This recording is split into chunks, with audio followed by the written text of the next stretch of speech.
Jadi ini warnanya hitam doff. Ini memang menimbulkan kesan gagah dan senada dengan over fendernya. Tapi kalau Anda menyerempet, dan ini bagian yang paling mudah terserempet, susah untuk mengembalikan ke kondisi awal karena Anda tidak bisa mengecat bumper ini dan sama dengan yang tidak dicat yang doff ini. Satu-satunya jalan ketika Anda menyerempet ini dan ingin kembali penampilannya adalah harus mengganti satu panel ini.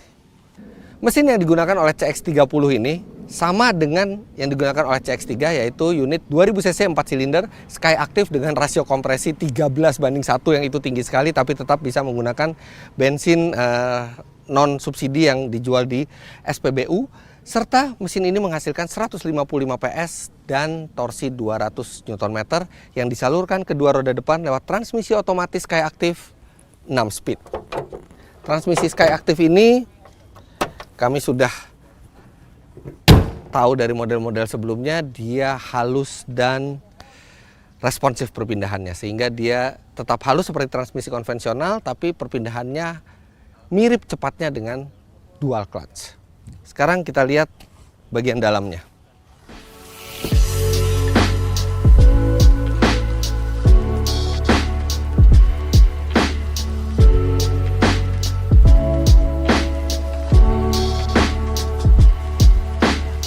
Karena CX-30 ini mengambil basis dari Mazda 3, makanya interiornya juga mirip dengan bahasa desain terbaru interior untuk Mazda. Ini setirnya sama dengan yang digunakan oleh Mazda 3 dan ini rasanya terinspirasi oleh BMW M ya, nggak tahu ya. Tapi ini mirip. Tapi anyway, ini bahannya sangat bagus, kulitnya enak sekali untuk digenggam, apalagi dia juga pengaturannya bisa tilt dan teleskopik yang sangat luas sehingga bisa membuat posisi berkendara yang ergonomis untuk banyak sekali postur tubuh.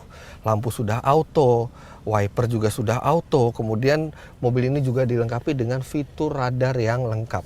Ini ada radar cruise control, kemudian dia ada lane keep assist, ada lane departure warning, ada smart city braking support yang dia bisa mengerem kalau kita mau menabrak mobil depan. Kemudian dia juga dilengkapi dengan pemantau apakah kita lelah atau tidak, dan yang paling menarik adalah mobil ini dilengkapi dengan radar cruise control sehingga cruise controlnya ini bisa menjaga jarak aman ke depan, menyesuaikan kecepatan dengan mobil di depan, yang itu sangat berguna untuk Indonesia di mana trafficnya walaupun di jalan tol itu tidak konstan, sehingga fitur ini akan sangat berguna. Dan salut untuk Mazda yang sudah mulai memasukkan fitur radar cruise control ini ke Indonesia. Sebelumnya sudah ada memang di Mazda 3 dan sekarang masuk ke CX-30.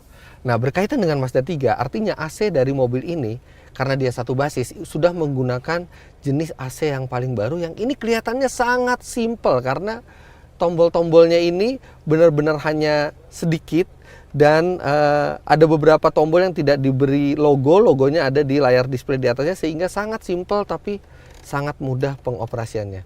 Namun entah kenapa kami merasa, moga-moga hanya di unit test kami ya, AC-nya itu tidak sedingin yang kami expect. Biasanya kalau kami itu mengetes di tengah panas matahari Jakarta biasanya 19-20 derajat Celcius. Di sini itu sudah lebih dari cukup, tapi ini benar-benar harus sampai 15 derajat Celcius baru didapat pendinginan yang memadai.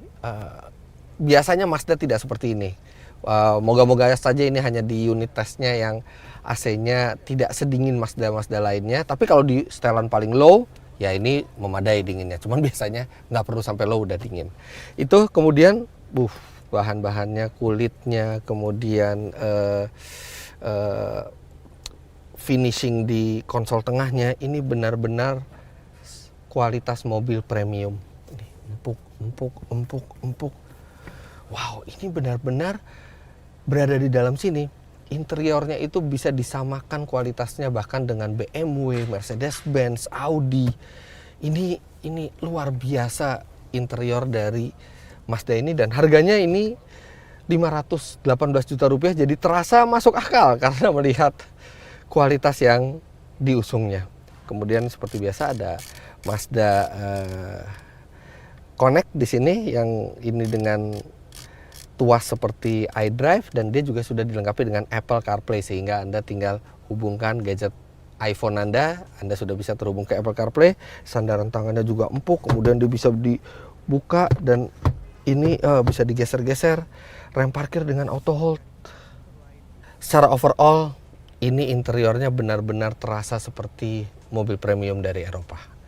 Sekarang sebelum saya berjalan, karena ini interiornya sangat nyaman, sekalian saya mau memberitahukan ke Anda bagaimana cara membeli mobil via online, yaitu lewat blibli.com. Karena pasti sebagian besar dari kita tidak pernah membeli mobil secara online, tapi sekarang zamannya sudah berubah dan kedepannya akan semakin marak pembelian mobil lewat online, tapi Anda sudah bisa melakukannya sekarang lewat blibli.com. Begini caranya. Oke, anggap kita mau